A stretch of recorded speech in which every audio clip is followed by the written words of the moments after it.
Hello everyone, I hope आप सभी लोग बहुत अच्छे होंगे और आपकी पढ़ाई भी है उतनी अच्छे तरीकों से चल रहा होगा। तो इस वीडियो में हम लोग देखने वाले हैं गणित में 75 नंबर वाली वीडियो सीरीज, ठीक है, जो कि भाग 1 है, पार्ट 1 है। आपको इसमें मिलेगा क्या, मैं सभी चीज को पहले ही पार्ट में क्लियर करा देता हूँ ताकि आप लोग की जो तैयारी है वो बहुत आसान हो जाए। यदि आप लोग नंबर वाइज तैयारी करना चाहते हैं, वो भी 75 नंबर के लिए, जैसे कि 2 नंबर के लिए जितने भी इंपॉर्टेंट क्वेश्चंस है सर उसको बता दो करके, तो वही चीज आपको मिलेगा। 2 number, 3 number, 4 number, 5 number, 6 number सभी का सेपरेट वीडियो आएगा और वो सभी मोस्ट इंपॉर्टेंट रहेगा, जो कि आपके एग्जाम के लिए 100% यूजफुल होने वाला है। इसलिए आप लोग वीडियो को लाइक कर देंगे, चैनल को सब्सक्राइब कर देंगे, ताकि जितने भी इसका पार्ट आएंगे 5 भागों में बनेगा, लगभग ये 5 घंटों से कम में बनेगा और आपकी तैयारी जो है कम से कम टाइम में हो जाएगा, 5 घंटे में हो जाएगा। अगर आप लोग इससे पहले अगर पढ़ लिए हो इस चैनल के माध्यम से तो आपको तो 5 घंटा भी नहीं लगेगा, बहुत कम टाइम में आपकी तैयारी हो जाएगा। बट नहीं पढ़े तो आपको लगभग 5 से 6-7 घंटे में जो तैयारी आपकी कंप्लीट हो जाएगी, वो भी 75 नंबर के लिए, ठीक है। तो चलो देख लेते सभी क्वेश्चंस को। 2 नंबर वाले क्वेश्चंस देखेंगे इस तो हम लोग सबसे पहले क्वेश्चन नंबर 1 को देखते हैं। क्या बोल रहे क्वेश्चन नंबर 1, यदि बहुपद p ऑफ x बराबर 2x की घात 3 माइनस 5x प्लस 4 हो तो अब हम लोग को p ऑफ 2 और p ऑफ 0 का मान निकालना है। इसी तरह का ही क्वेश्चन जो है आपके बोर्ड एग्जाम में आने वाला है ना। इसलिए बहुत ध्यान से देखेंगे, आपको पूरी तरीके से मैं काम सिखा दूंगा, आप लोग 100% करके आओगे एग्जाम में। देखो इसमें हम लोग को सबसे पहले दिया, अगर किसी तरीके से लिख लेंगे आप लोग, निकालना क्या है, p ऑफ 2 निकालना है और p ऑफ 0 निकालना है। तो सबसे पहले देखो काम क्या करना है हम लोग को, अगर p ऑफ 2 निकालना है तो मान के चलो ये हमारा क्या है, समीकरण नंबर 1। तो समीकरण 1 में x बराबर अगर 2 रखूंगा, देखो यहां पर x की जगह में 2 लाना है ना, इसलिए क्या रख देंगे, 2 रख देंगे, तो अब हम लोग का आंसर जो है आ जाएगी। समीकरण 1 में x बराबर 2 रखने पर तो रख दो भाई आप लोग भी।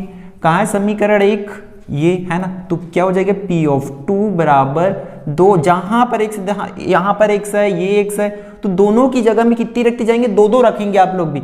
तो 2 की घात 3 माइनस 5 2 प्लस 4, इसी तरीके से होगा। क्लियर। अब इसको हल कर दो।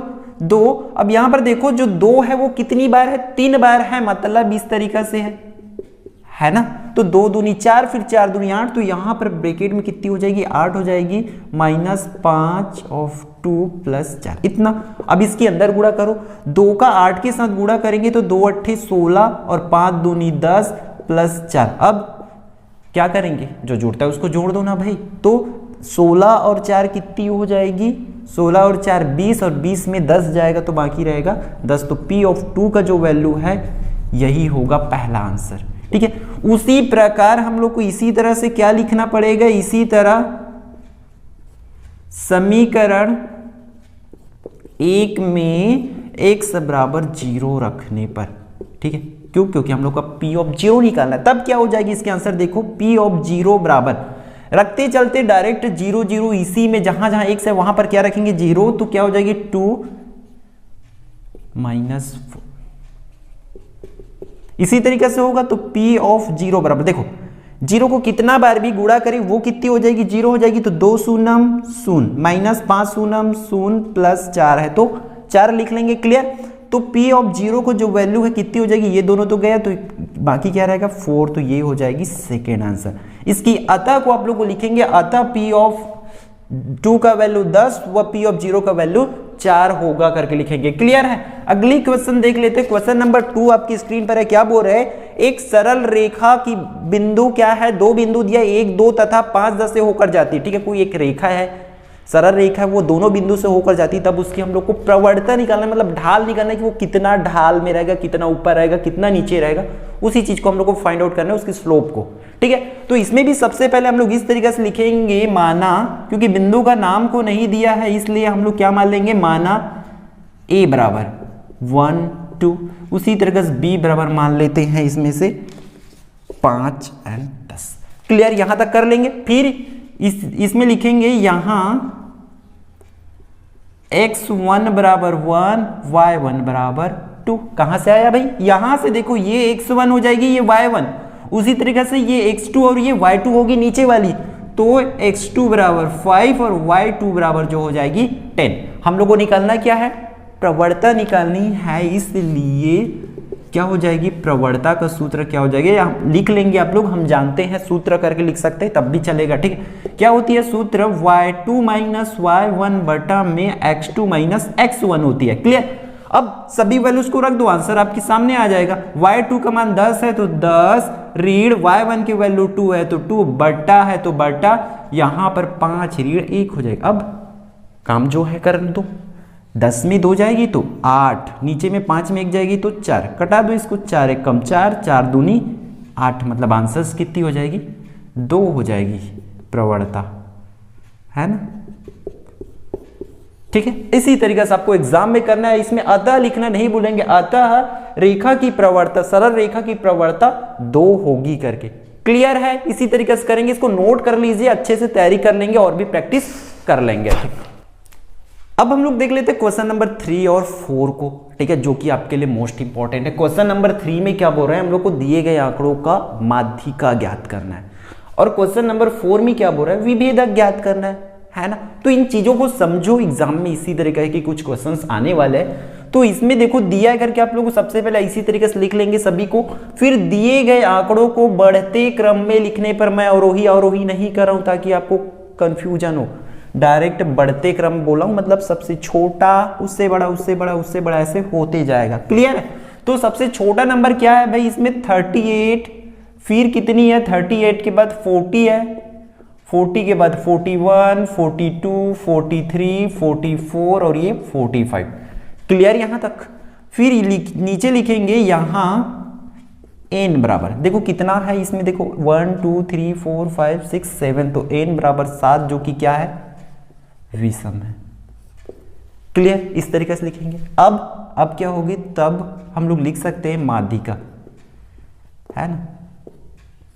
माध्यिका का सूत्र क्या होगा, n+1 बटा में 2 वापद करके।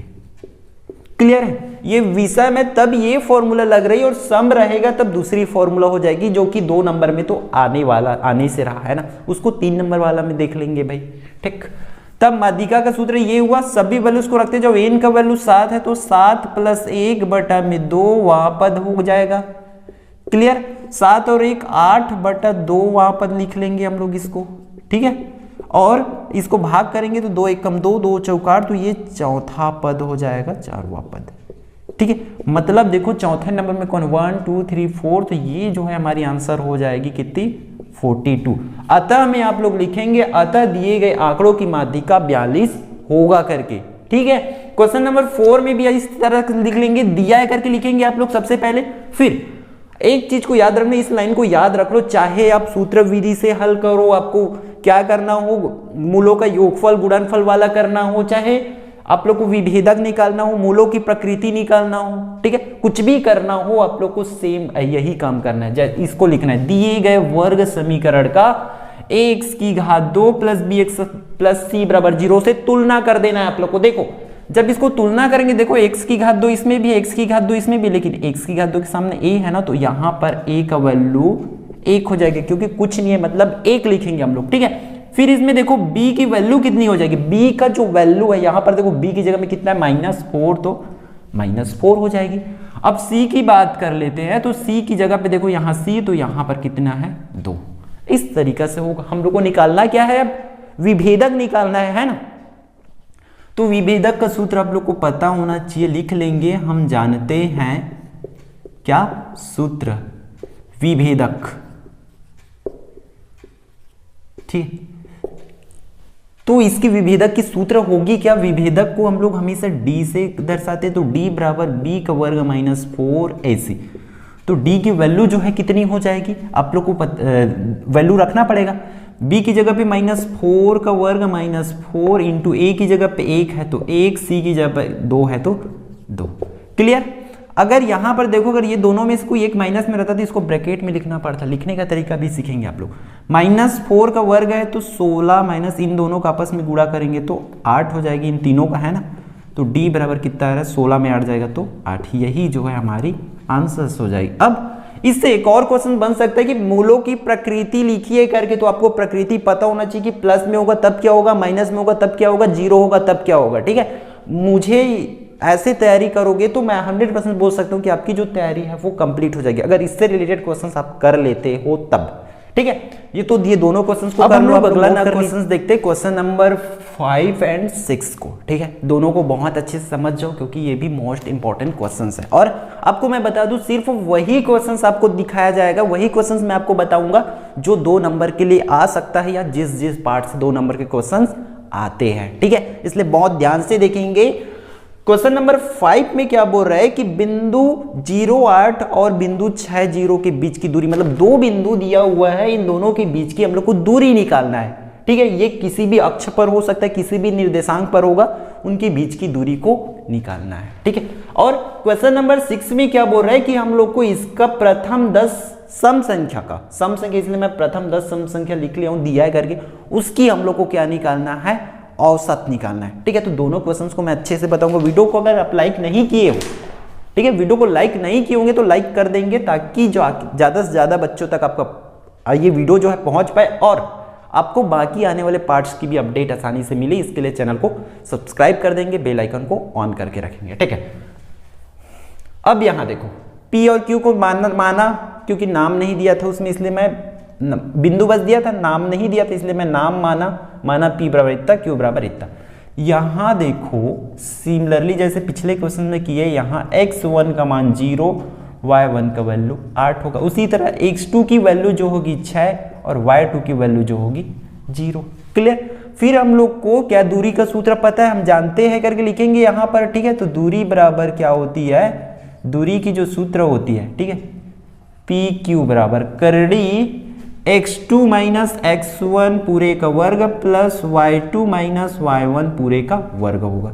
तो PQ बराबर, अब देखो इसको भाई, x2 माइनस x1 है तो इसको करना पड़ेगा 6 माइनस 0 का वर्ग प्लस इस साइड 0 माइनस 8 का वर्ग होगा।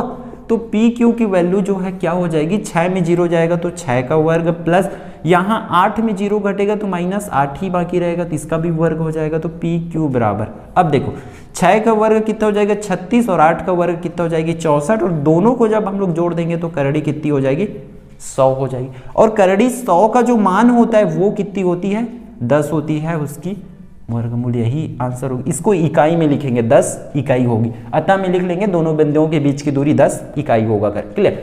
इस क्वेश्चन में दिया करके पहले से लिख ले प्रथम 10 सम संख्या बोला, आपको विषम भी पूछा जा सकता है दूसरे सेट में, है ना, तो याद रखेंगे भाई, ये मत बोलना कि आप तो नहीं बताए थे करके। इस रिलेटेड क्वेश्चंस आपको करने आना चाहिए, तब आप 75 नंबर ला सकते हैं, वरना मुश्किल है भाई।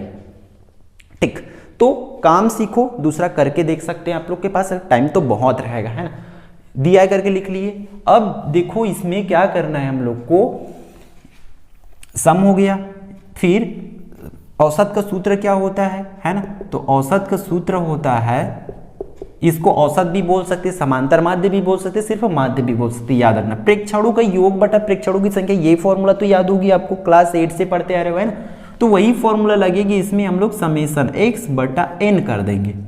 ठीक है, तो समेसन x मतलब सबको ऐड कर देना है इस तरीके से, 2 + 4 + 6 इस तरीके से कर देंगे भाई। और नीचे में n मतलब प्रेक्षणों की संख्या कितना बार है, जो आंकड़े उसको गिन लो, तो ये 10 है, पहले से बोल चुका है। और ऊपर को पूरी तरीका से जोड़ेंगे तो हम लोग का जो वैल्यू है हो जाएगी 110 और नीचे में है 10। इसको हल करेंगे, 0 0 कटा मतलब 11/1, तो आंसर जो हो जाएगी 11 हो जाएगी, अतः औसत 11 होगा करके लिखेंगे। क्लियर है? ठीक, लो भाई चलो हम लोग कब क्वेश्चन नंबर 7 और 8 आपकी स्क्रीन पर है। इसमें ये त्रिकोणमिति के 2 नंबरिया वाला क्वेश्चन है, 2 नंबर वाले क्वेश्चन है। और आपको एक चीज और मैं बताना चाहूंगा वीडियो में कि यदि आप चैप्टर वाइज देखना तैयारी करना चाहते हैं, मतलब चैप्टर 1 से जितने भी क्वेश्चन इंपॉर्टेंट है सर उसको बता दो, तो वैसा भी वीडियो बना हुआ है ऑलरेडी, अगर उससे भी करते हो तो उससे भी आपका 100% स्कोर कर लोगे। उसका लिंक आपको वीडियो के डिस्क्रिप्शन से मिल जाएगा। ठीक है, और बात कर लेते हैं इस वाले वीडियो की जितने भी क्वेश्चंस मैं बता रहा हूँ उसकी PDF की, तो PDF भी आप लोग डाउनलोड कर सकते हैं, टेलीग्राम से कर सकते हैं, अदरवाइज वीडियो के डिस्क्रिप्शन में उसका लिंक दे दूंगा, वहां से आप लोग डाउनलोड कर सकेंगे। ठीक है, क्वेश्चंस को देखते हैं। इसमें देखो इस टाइप का क्वेश्चन आएगा, बहुत आसान होता है, वो 30 सेकंड में बना लोगे आप लोग के एग्जाम में, बस आना चाहिए कि काम क्या करना है ना, इसलिए काम सीख जाओ। ये 1 नंबर में भी आता है, इसलिए कम टाइम में आपको बनाना पड़ेगा। देखो ऐसा है क्वेश्चन, तो हमेशा इस टाइप के क्वेश्चन में याद रखना आप लोग कि इसको चेंज करते जो छोटा रहता है उसको, जरूरी नहीं उसी को चेंज करें, बट 90 माइनस थीटा वाले फॉर्मूला में हम लोग को चेंज करना है, दोनों में से किसी एक को और सेम बनाना है। तो मेरा ट्रिक है कि हमेशा मैं छोटा नंबर को चेंज करता हूँ ताकि आसानी हो। तो 2 cos 67 होगा, बटा में देखो ये छोटा नीचे वाले को चेंज करूंगा मैं, साइन 90 में मैं 67 घटा दूंगा तो बाकी रहेगा 23, माइनस करके देख लो आप लोग। प्लस इसमें देखो ऊपर छोटा है तो ऊपर को घटा देंगे, 10 90 माइनस कितना घटाऊंगा तो 40 बचेगा, 50 90 में 50 जाएगा तो 40 ही बाकी रहेगा ना, उतना का उतना होगा, कोई चेंजेस तो नहीं हो रहा है। ठीक है, नीचे में कितना है cot 50। अब यहां पर देखो क्या होगा, 2 cos 67 बटा में साइन 90 माइनस थीटा का होता है, cos थीटा और थीटा की जगह है 67। फॉर्मूला याद कर लेंगे भाई, नहीं करोगे तब ये 2 नंबर वाला तो बन जाएगा, लेकिन बड़ा क्वेश्चन में आप लोग फंस सकते हैं, इसलिए फॉर्मूला एटलीस्ट याद रखेंगे त्रिकोणमिति का। ठीक, प्लस अब देखो इसको 10 90 माइनस थीटा का cot थीटा होता है तो cot 50 बटा में cot 50। अब इस वाले में तो पता है कि सेम होगा करके आप लोग आराम से कर लोगे, ये ऊपर नीचे कटेगा, ये दोनों कटा तो यहाँ पर सिर्फ 2 और वहां पर 1 बाकी है, तो आंसर जो है कितनी हो जाएगी, 3 हो जाएगी। क्लियर है? ठीक, इसकी बात करें तो इसमें भी वही काम करेंगे हम लोग, इसको 2 ऊपर वाला को चेंज करेंगे, sec 90 माइनस 67 करेंगे तो वहां पर 23 बाकी रहेगा, नीचे में cosec 67 प्लस cot 45 अंश का जो वैल्यू है, आप लोग त्रिकोणमिति टेबल देखेंगे, सरडी देखेंगे, तब वहां आप लोग को पता चल जाएगा उसकी मान जो है 1 होती है।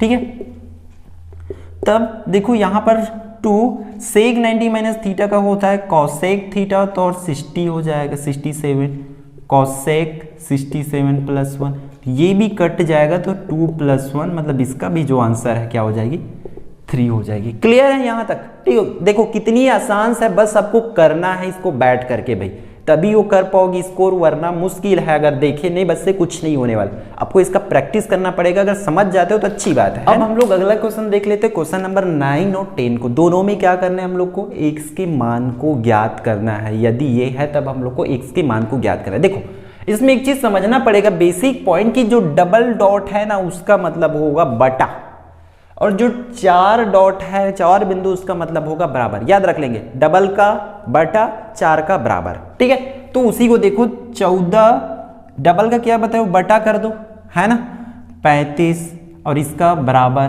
16 बटा x। क्लियर? इसके बाद क्या करना है, सेम काम हर एक प्रश्न में करना है, नंबर बदल जाएगा लेकिन प्रश्न यही सब आने वाला एग्जाम में, तिर्यक गुणा करने पर, तो कर दो भाई तिर्यक गुणा आप लोग बहुत ध्यान से, 14 और x का क्रॉस मल्टीप्लिकेशन ऐसे होगा ना, तिर्यक गुणा यहाँ वाले के यहाँ के साथ, यहाँ वाले के यहाँ के साथ, वो तो पता है आप लोग को, तो 14 गुणित x बराबर वहां 16 गुणित 35 का होगा। क्लियर? इन दोनों का होगा ना। अब इसका गुणा करना है, मतलब x का मान निकालना, 14 को भेज दो तो 14 वहां किस में जाएगा, बटा में जाएगा, ऐसे है ना, आपको पता है x बराबर, अब जो कटता है उसको कटा दो, जैसे कि ऊपर नीचे भी 2 से कट जाएगा, ऊपर भी 2 से कट जाएगा, 2 सत्ते 14, 2 अट्ठे 16, तो बाकी क्या रहेगा 8 गुणित 35 बटा में 7। अब कटेगा क्या, कुछ कटेगा तो कटा दो, जैसे कि 7 एकम 7, 7 पंचे 35, तो 8 गुणित 5, तो x की जो वैल्यू होगा 8 पंचे 40 होगा, यही आंसर है। ठीक है, इसी तरीके से आपको कर लेना है एग्जाम में भी। इसमें देख लेते, इसमें भी सेम काम करना पड़ेगा, x प्लस 5 बटा में लिखेंगे 45 बराबर 1 बटा 5 लिखेंगे, फिर जैसे इसमें किए थे वही काम इसमें भी करेंगे भाई, तिर्यक गुणा करने पर। ठीक है, कर देंगे तिर्यक गुणा, क्या होगा, इस 5 का इसके साथ गुणा होगा, तो इसको इस तरीके से लिखना पड़ेगा ब्रैकेट में, बराबर 1 गुणित 45। ठीक है, अब इसका अंदर गुणा करेंगे तो 5x प्लस 5 पंचे 25 बराबर 45 से कम 45। अब x का मान निकालना है, इसलिए इस 25 को पक्षांतर कर देंगे तो वो किस में चली जाएगी, माइनस में जाएगी। क्यों? क्योंकि इस साइड प्लस है, उस साइड जाएगा तो माइनस में जाएगा, है ना, इतना आप लोग को पता है। अब इस 45 में 25 घटेगा तो बाकी क्या रहेगा, 20। x का मान निकालना है तो इस 5 को भी भेजो, जैसे कि उधर भेजे थे, है ना, तो 20 बटा में कितनी आ जाएगी, 5, क्योंकि वो गुणा का भाग में जाता है, आप लोग को पता होनी चाहिए। ठीक है, 5 एकम 5, 5 चौक 20, तो x की जो वैल्यू होगी वो 4 होगी। इसमें देखो इतना करते ही आपका जो 2 नंबर है ना वो सेव हो जाए, आपके अकाउंट में जुड़ जाएगा। ठीक है, ठीक है। तो क्वेश्चन नंबर 11 और 12 को देख लेते, ये भी आपके एग्जाम के लिए इंपॉर्टेंट है। आपको इसी तरीके से जितने भी 12 क्वेश्चंस हो गए, जिस पार्ट से आया है तो उसी पार्ट से नंबर बस बदल सकता है, क्वेश्चन जो है इसी तरीका से आएगा, इसी लेवल का आएगा। ठीक है, इसलिए आप लोग के लिए मोस्ट इंपॉर्टेंट क्वेश्चन है। वीडियो को लाइक करेंगे, शेयर जरूर करेंगे ताकि ज्यादा से ज्यादा बच्चे जान पाए, समझ पाए, उनका भी एग्जाम है जो गणित में अच्छे से अच्छा जाए। ठीक है, तो इसको हल करना है इसमें, है ना, तो दिया है इसमें लिख लिया मैं। हल करना है मतलब x का मान ज्ञात करना है, तो ये दोनों में से मैं क्या कर सकता हूँ, x को बाहर निकाल दो। देखो इस साइड भी x है, इस साइड भी x है ना, इधर देखो 2 बार x है तो एक x अंदर बाकी रहेगा, माइनस यहां से x बाहर हो गए तो सिर्फ 10 बाकी रहेगा, बराबर 0। क्लियर। फिर x बराबर इस x के बराबर 0 होगा, इस बार एक बार मैं इसके बराबर 0 लिख लेता हूँ। ठीक है, तो ये तो एक आंसर हो ही गया पहला। दूसरा आंसर इसमें x का मान निकला, मतलब 10 को भेजेंगे तो इस साइड ऋण है, उस साइड जाएगा तो प्लस में जाएगा। ये होगी आंसर। देखो एकदम छोटा सा है ये, है ना, इतना करते ही आपको 2 नंबर मिल जाएगा भाई, कितनी अच्छी बात है। देखो 12वां में इसमें हम लोग को क्या निकालना है, मूलों का योगफल हम गुणनफल। मैं आपको पहले ही बता दिया था जब विभेदक निकाल रहे थे तब कि हमेशा ये इस चीज को लिखना है, याद रख लेना इस पॉइंट को। दिए गए वर्ग समीकरण का x की घात 2 प्लस bx प्लस c बराबर 0 से तुलना करने पर, तो तुलना करके देखेंगे तो a की जगह पे देखो कितनी है 3, b की जगह पे 7 और c की जगह पे 1 मिलेगा, है ना। इसलिए हम लोग का क्या हो जाएगा, मूलों का योगफल। ठीक है, मूलों का योगफल का फॉर्मूला क्या हो जाएगी, मान के चलो हमारा मूल अल्फा बीटा है, तो अल्फा बीटा बराबर होता है माइनस बी बटा ए, तो अल्फा प्लस बीटा बराबर कितनी हो जाएगी, माइनस बी। तो b की जगह में 7 रखेंगे, a की जगह पे 3 है तो 3, ये आंसर हो जाएगी पहला आंसर। उसी तरीके से हम लोग का क्या निकालेंगे, मूलों का गुणनखंड, है ना। गुणनखंड मान के चलो मूल a अल्फा और बीटा है, तो अल्फा इंटू बीटा बराबर क्या हो जाएगी, c बटा a। तो अल्फा इंटू बीटा बराबर हमारी आंसर क्या हो जाएगी, c का वैल्यू कितना है 1 और a की जगह पे रखेंगे हम लोग 3। क्लियर, ये होगी आंसर नंबर 2। अतः करके लिखेंगे, अतः मूलों का योगफल माइनस 7/3 व गुणनफल 1/3 होगा करके। क्लियर है आप लोग को। आई होप ये पूरी वीडियो आपके लिए यूजफुल होगा, तो वीडियो को लाइक करेंगे, चैनल में आप नए हैं तो चैनल को सब्सक्राइब करेंगे ताकि बाकी आने वाले 4 पार्ट्स आप देख पाओ और उससे आप अच्छे से अच्छा नंबर स्कोर कर पाओ, आपके लिए हेल्पफुल हो ये गणित में 75 वाली वीडियो सीरीज। ठीक है, शेयर जरूर करेंगे ताकि ज़्यादा से ज़्यादा बच्चे इस चीज़ को समझ पाए, देख पाए। ठीक है, तो मिलते हैं अगले पार्ट्स में, तब तक के लिए जितना है उसका प्रैक्टिस करके रखिए। अगले पार्ट जो है बहुत जल्दी आएगा आप लोग के लिए। ठीक है।